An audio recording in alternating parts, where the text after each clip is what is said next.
a lot of the way I looked at this problem really plays off some of the comments that you gentlemen made earlier. So Brad, you spoke about engineering and right-of-way, and Andrew, you talked about subsidies and freight. Right at the end, you came out with the freight, and I was like, that's the tact I took on my paper. And then the long-term planning, Sean, I really picked up on as well. So I advocate in my paper, and I want to thank you, Andrew, for the special edition, and Michael for organizing this. But my paper was really about how there's a symbiosis between freight networks and right-of-way and passenger rail. And so I would advocate, certainly there are places in in North America, really, that we could have high-speed passenger rail if people wanted it. But more importantly, I think we need to invest in the freight infrastructure that the passenger service rides on today. Because it's a long-term problem, we're not gonna have high-speed passenger rail the way it's envisioned in some of the plans anytime soon.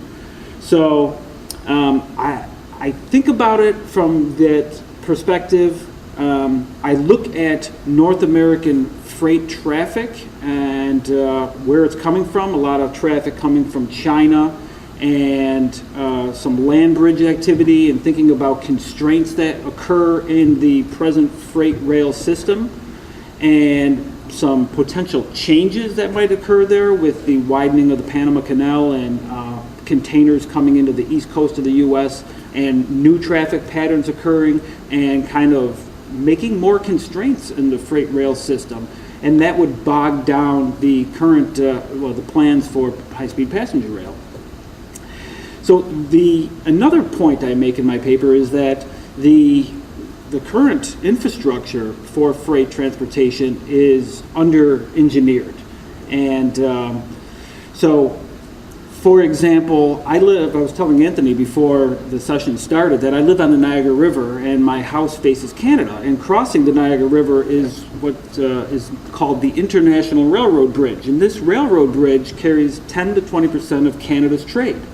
And it's built in 1873. And I couple that fact with the fact that the railroads are private, these bridges are private property, so the federal government really doesn't regulate them, and only recently have they gotten the mandate to audit the maintenance reports on these types of infrastructure. And so that was a concern of mine, and that's kind of, if I was going to plan where to invest dollars in the overall transportation sector, I would plan on and advocate the freight network, having those investments, upgrading that freight network, working with the railroads to do that, and then hopefully we could longer term get some passenger service that rides on that same network. WikiLeaks, within the last 2 years, you may recall, they released a document that was stolen from the government, and it was 100 pieces of critical infrastructure necessary for the minimum functioning of the U.S. economy. And I reference this in my paper, and on that list of 100 critical pieces of infrastructure are all kinds of interesting things like bauxite mines and vaccination centers and things like that, but also almost every single border crossing with Canada and Mexico was on that. And so we have these aged pieces of infrastructure that really need investments, and we need to work with the freight railroads. And so I would urge all the policymakers in the transportation sector to invest in that way. So thank you so much for inviting me on the panel, and I'm looking forward to speaking more and discussing it.